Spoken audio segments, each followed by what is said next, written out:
Good morning students. So welcome to my YouTube channel. आज मैं आपको हिस्ट्री ऑफ लिटरेचर पढ़ाने जा रही हूँ। तो मुझे लगता है कि एक अच्छी रिलेवेंट जानकारी मैं आपको इस वीडियो के थ्रू दूंगी और आप समझिए कि स्टोरी के थ्रू मैं थोड़ा सा समझाने का प्रयास करूँगी। एंड नेक्स्ट, मैंने हिस्ट्री ऑफ लिटरेचर को पूरे क्रॉनिकल ऑर्डर में आपको बताना है। देन नेक्स्ट वीडियो में मैं आपको ब्रीफली एक्सप्लेन करूँगी। तो आई होप आप इसको अंडरस्टैंड करने की कोशिश करेंगे। तो आज मैं चलती हूँ, सबसे पहले हम चलते हैं हिस्ट्री ऑफ लिटरेचर को स्टार्ट करते हैं। अप टू 450 का जो टाइम पीरियड था उसको कहा गया डार्क एज, यानी उससे पहले के हमारे पास कोई भी मॉन्यूमेंट नहीं है। नेक्स्ट आता है हमारा 450 से 1066 यानी 1066 पीरियड तक ओल्ड इंग्लिश पीरियड कहा जाता है और इसी को कहा जाता है एंग्लो सैक्सन पीरियड। क्यों?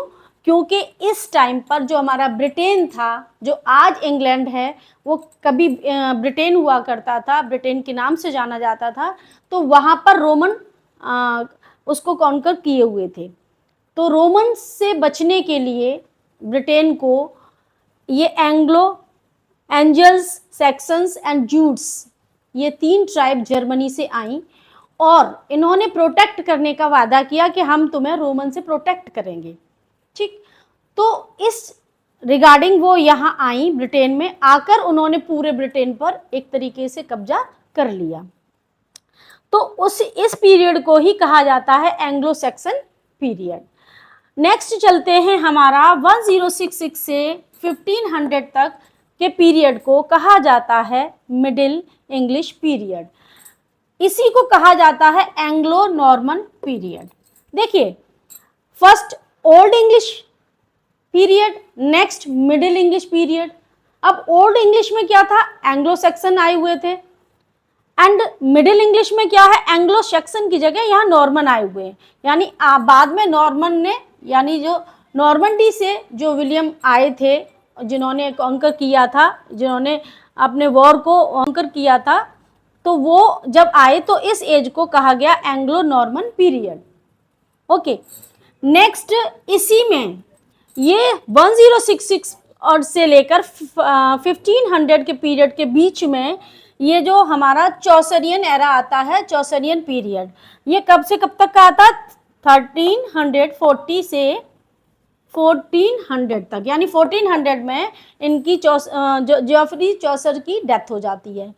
तो इस एरा में हम जॉफरी चौसर को पढ़ेंगे अच्छे से कि इन्होंने कैंटरबरी टेल को लिखा, उसमें किस तरीके से इन्होंने अपनी जर्नी स्टार्ट की और वो टेल कितनी थी, कहाँ इन्होंने कितनी कही, उसमें कितने पिलग्रिम्स थे, वो सारा हम डिटेल में इस पीरियड में पढ़ेंगे। नेक्स्ट है हमारा 1500 से लेकर 1600 तक रेनेसांस पीरियड। ये एक वास्ट पीरियड था और इस पीरियड में सबसे ज़्यादा रिवाइवल हुआ। रेनेसां का मीन्स ही रिवाइवल है। रिवाइवल हुआ, हर चीज़ में बदलाव आया और इस पीरियड को 4 पार्ट्स में डिवाइड किया गया। ऑथर्स के थ्रू इस पीरियड को 4 पार्ट्स में डिवाइड किया गया। तो नंबर 1 पार्ट है हमारा 1558 से लेकर 1603, यानी 1603 में एलिजाबेथन एज इनकी मानी जाती है। 1603 में एलिजाबेथन की डेथ हो जाती है। तो 1558 से लेकर 1603 तक एलिजाबेथन एज मानी जाती है और इसी को एज ऑफ विलियम शेक्सपियर कहते हैं। अब इस एज में विलियम शेक्सपियर ने कितने सारे ड्रामाज लिखे, हिस्ट्री प्ले लिखे, कॉमेडी लिखी, ट्रेजेडी लिखी, सोनेट लिखे। यानी एक राइटर जो इतने वास्ट टॉपिक पर, इतने सारे टॉपिक्स पर उसने लिखा, तो ये इस टाइम पर काफ़ी पॉपुलर हुए। तो इस चीज़ को भी हम और एक्सप्लेनेशन में पढ़ेंगे, डिटेल्स में पढ़ेंगे इस पीरियड के अंदर। नेक्स्ट है 1603 से 1625 तक जैकोबियन एज आती है, जिसमें हमारे जॉन डन का इन्फ्लुएंस देखने को मिलता है। इनके कई सारे वर्क बहुत अच्छे हैं, जो कि हम इस एज को जब सेपरेटली पढ़ाएंगे तब आपको हम पूरा डिटेल में समझाएंगे। उसके बाद आ जाती है हमारी 1625 से 1649 तक कैरोलिन एज। कैरोलिन एज में चार्ल्स फर्स्ट का जो राइन पर थे, और उसके बाद बहुत सारे मूवमेंट हुए जो हम सारा कुछ स्टडी करेंगे इस एज के अंदर। नेक्स्ट आ जाता है हमारा 1649 से 1660 तक, ये हमारा कॉमनवेल्थ एज के नाम से जाना गया क्योंकि इस टाइम चार्ल्स सेकंड गद्दी पर आ चुके थे, और इसी एज को प्योरिटन एज भी कहा गया क्योंकि इस समय पर हमारी जो डेमोक्रेसी थी और जो रिलीजियस पर्सन थे, मॉन्क थे, उन सब के बीच काफ़ी कॉन्फ्लिक्ट रहे, और इसी एज को हमारा मिल्टॉनिक एज भी कहा जाता है क्योंकि हमारे जो जॉन मिल्टन राइटर हैं उन्होंने फेमस वर्क इसी टाइम पीरियड में दिए। पैराडाइज लॉस्ट जो हमारा 12 बुक्स में है, पैराडाइज रीगेन्ड और एरोपेजिटिका, बहुत सारा कुछ इन्होंने उस शासन सत्ता पर लिखा जो उस टाइम पीरियड पर चल रही थी, तो उन सबको हम कवर करेंगे इस पीरियड में। नेक्स्ट है हमारा 1660 से 1798 तक न्यू क्लासिकल पीरियड कहा गया। इस पीरियड को भी 3 पार्ट्स में डिवाइड किया गया, 3 सेक्शन में डिवाइड किया गया। फर्स्ट सेक्शन में हमारा आ जाता है 1660 से 1700 तक रेस्टोरेशन एज रही।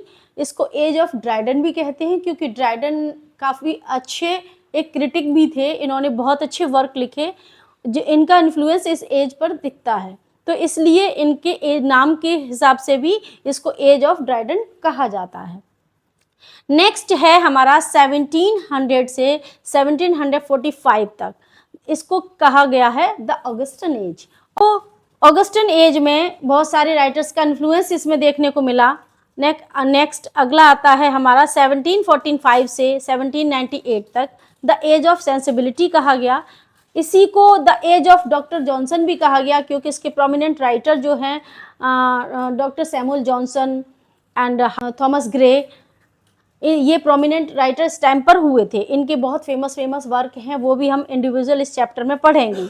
और इसी एज को कहा गया ट्रांजिशनल पीरियड, यानी इसमें बहुत सारा ट्रांसफॉर्म हुआ चीज़ों का, बहुत सारी साइंस में डेवलपमेंट हुआ, लिटरेचर में डेवलपमेंट हुआ, तो बहुत सारा डेवलपमेंट जब हुआ, ट्रांसफॉर्म हुआ, तो इस एज को ट्रांजिशनल पीरियड भी कहा गया।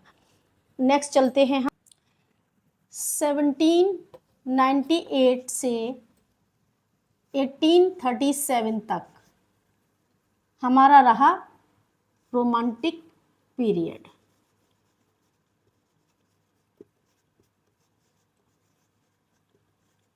अब ये जो रोमांटिक पीरियड है इसको किसी भी पार्ट्स में डिवाइड नहीं किया गया, ये इंडिविजुअली इतना वास्ट था क्योंकि इसमें इतने प्रोमिनेंट राइटर हुए, विलियम वर्ड्सवर्थ हुए उन्होंने। अब यहाँ रोमांटिक का मतलब ये नहीं है कि रोमांस से कोई मतलब हो, यहाँ रोमांटिक का मतलब जो हमारी नेचुरल ब्यूटी थी उससे इन्फ्लुएंस होके हमारे विलियम वर्ड्सवर्थ हुए, साउदे हुए, पीबी शेले हुए, जॉन कीट्स हुए, इन्होंने बहुत सारे अच्छे वर्क लिखे नेचर पे, तो इसका इन्फ्लुएंस इसे देखने को मिलता है। विलियम वर्ड्सवर्थ ने जब लिरिकल बैलेड्स लिखा जो कि 1798 में लिखा था, इसी टाइम से इस पूरी एज को रोमांटिक पीरियड माना गया। नेक्स्ट चलते हैं हम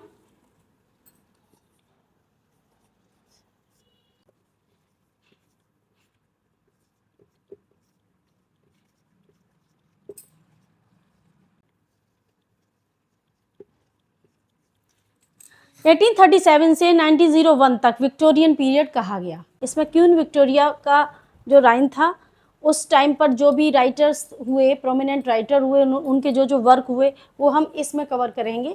फिलहाल हमें क्रॉनिकल ऑर्डर में कौन सा पीरियड किस टाइम से किस टाइम तक रहा, इट्स अ मोस्ट इम्पॉर्टेंट क्योंकि इससे 2-4 क्वेश्चन बनते ही बनते हैं।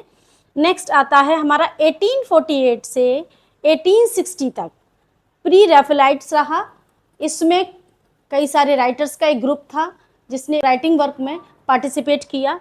नेक्स्ट है 1880 से 1901 तक एस्थेटिज्म एंड डिकेडेंस मूवमेंट का पीरियड रहा। इस टाइम ये 2 मूवमेंट चले, इसमें आर्ट फॉर आर्ट सेक का कॉन्सेप्ट भी चला और इस टाइम पर हमारी लिटरेचर को, आर्ट को बहुत ज़्यादा फ्लरिशमेंट मिला। नेक्स्ट आ जाता है हमारा 1901 से 1945 तक के पीरियड को मॉडर्न पीरियड कहा गया। और ये मॉडर्न पीरियड में बहुत सारे चेंजेस देखने को मिले, लिटरेचर में बहुत सारे चेंजेस देखने को मिले, साइंस में बहुत सारे चेंजेस देखने को मिले। इस टाइम बहुत प्रोमिनेंट राइटर्स भी हुए, इसी पीरियड को 2 पार्ट्स में डिवाइड किया गया।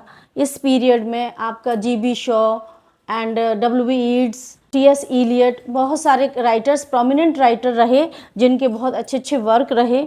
और इस पीरियड को 2 पार्ट्स में डिवाइड किया गया। फर्स्ट पीरियड रहा हमारा 1901 से 1914 तक, एडवर्डियन पीरियड कहा गया। इस टाइम पर किंग एडवर्ड का राइन था, तो इस वजह से इस पीरियड को एडवर्डियन पीरियड कहा गया। नेक्स्ट 1910 से 1936 तक जॉर्जियन पीरियड रहा, क्योंकि इस टाइम पर किंग जॉर्ज फिफ्थ हमारे इंग्लैंड में राइन कर रहे थे।